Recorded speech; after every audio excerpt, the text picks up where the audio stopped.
Hindi ko kinakaya. Nag-viral yung in-upload ko sa TikTok na kumakanta si Attorney Violet tsaka si Edward ng karaoke ng Encantadia. So, yun. Pinagtatawanan siya ng netizens. Pati yung tawa ko dun sa video na yun. So, di ko kinakaya. Nasa 1 million views na siya. Panoorin nyo na lang. Nangihingi naman kasi may sumisigaw. Sino ba yan? Ayun!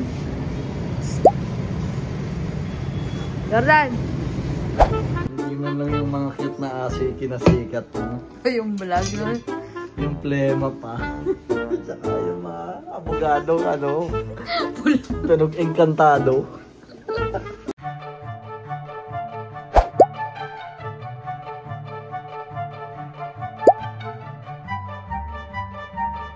Grabe, paputok pa lang ang araw.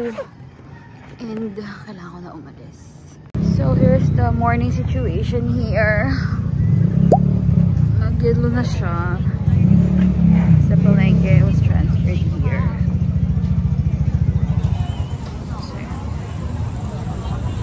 So yun na nga, kung merong national hero dito sa Binyan, meron kaming local hero, si Rogelio Lim Ako. Naging local hero namin siya kasi apparently, noong panahon daw ng mga Hapon, ay tinipon lahat ng mga kalalakihan sa plaza tapos mag-i-assassinate sila. Pero sabi ni Rogelio Lim Ako, ay, huwag nyo na silang patayin, ako na lang rin yung kunin. So, ayun, nasave yung mga kalalakihan sa Binyan. Kaya, may mga nakita here at tumami ang sanggibatan. Pero yun, inalay niya yung buhay niya para sa mga kababayan niya. And after that, di na siya natagpuan ulit. So, walang may alam kung nasan siya. Walang may alam kung nasan ang mga labi niya. So, that's him. And, basahin niyo na lang. Shala naman ni Jordan! Naka-formal.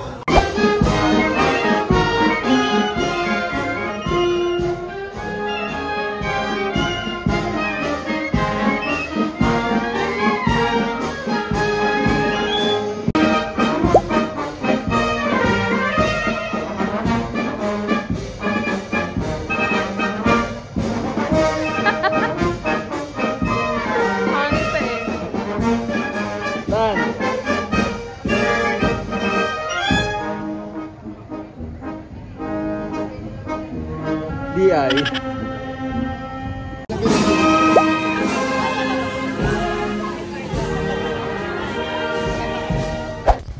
So, syempre, after the event, bumalik na naman ako sa pagiging prod designer.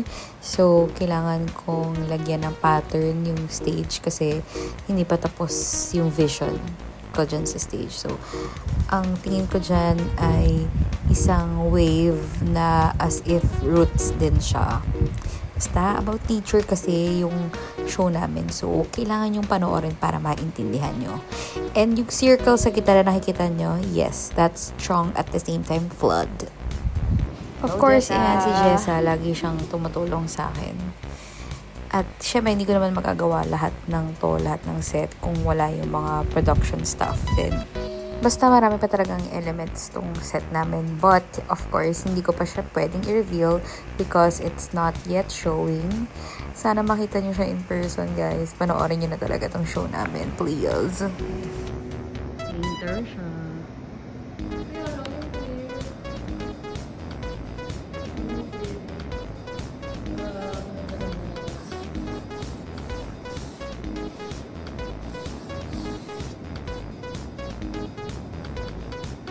In terms of costume, dinadescribe ko lang sa kanila kung ano yung vision ko. And then, yun, sila kanya-kanya yung gawa. Pero ito kasi, ako na yung nagsusulat para sa statement shirt ng isang actor kasi busy siya. Pagod na ako. Ayoko na. 2 types of artists before the rehearsal. So, isang kumakain muna bago mag-rehearse at isang nagpe-prepare para sa rehearsal. So, pasilip to sa rehearsal. Pero si Kent, hindi yan talaga dyan. Nanggugulo lang yan sa mga bawat rehearsal. Anong magagawa ko? Cameo role ni Kent. Hindi kami man ay apektado mga magbuhat mga last guy. Nabalitaan namin na lilisanin nyo na raw ang para magubat at ililipat sa ibang lugar ang daging proseso sa kanya. Oh. Pero yun doon ba? Gusto lang din naming malaman kung anong balak nyo sa mga natitirang balot na kabundukan dito. Anong gagawin nyo sa mga ito? Ha? Wala, syempre. Pero may nakita kaming bagong mundo. Malalago ang mga puno. Akala ko ng magagandang bagay. Ang magagandang kinabukasan. At pagkatapos makuha ng lahat ng gusto ano, sukat na lamang naiiwanan. Forward ka, wala i-find your light, Danica.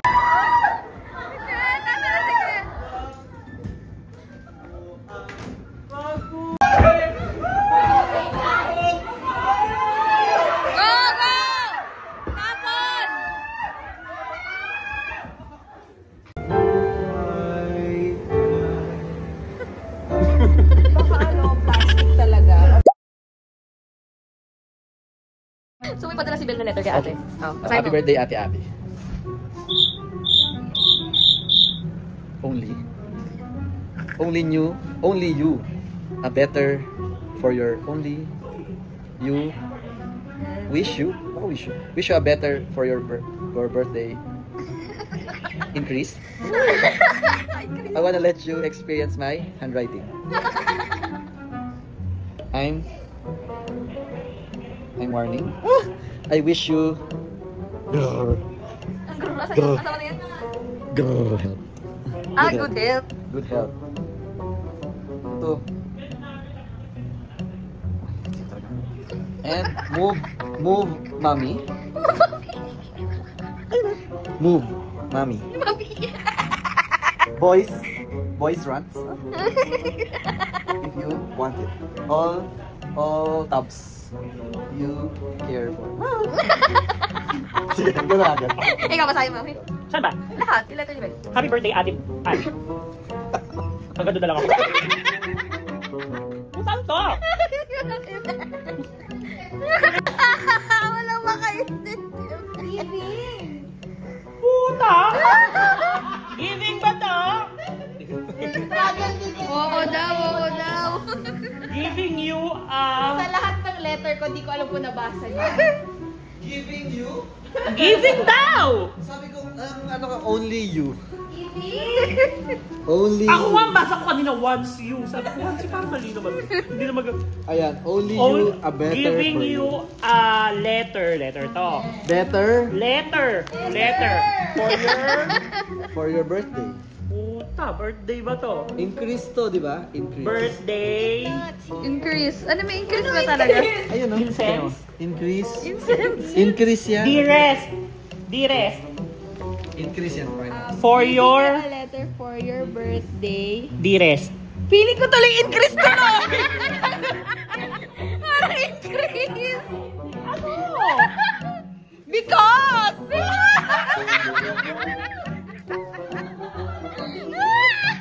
Because I wanna let you experience my... Oh, next. Alam na ni Paul eh. Nabasa niya yan.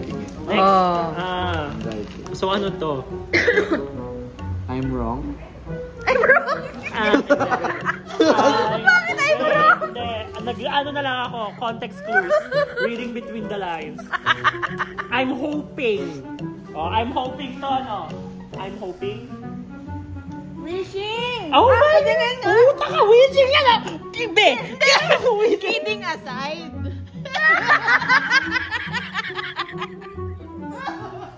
Ito kaliit. Oo! Hindi like kidding! Sorry, may mga inasal. Ito. Kidding aside daw to. Hindi ko alam. Kidding aside. I wish you good health. Hindi ka yata marunong magbasa. Nung binasa ko yung letter ni Bel sa akin, ng birthday ko. Di ba ako marunong magbasa? Nerve. New. Wishing you good health. Nerve men. Ano? More men? Wishing you good Health. Wrong men. More wealth. Hindi ko na alam. Tangina mo. Kasi ang dami niya ng words in my head. So parang... Parang kasalanan pa nila. Kasi diba? Wishing ano to? Men nga yan. More money, more men, and more, and more money. mommy. Mami. Baka long life. Late ka na sa klase mo. I think you can decode. Puta, kung Sherlock Holmes so patay na kami. Riley and Big Red, two sisters vlogging their hearts out. They'll do the 1,000 vlogs challenge.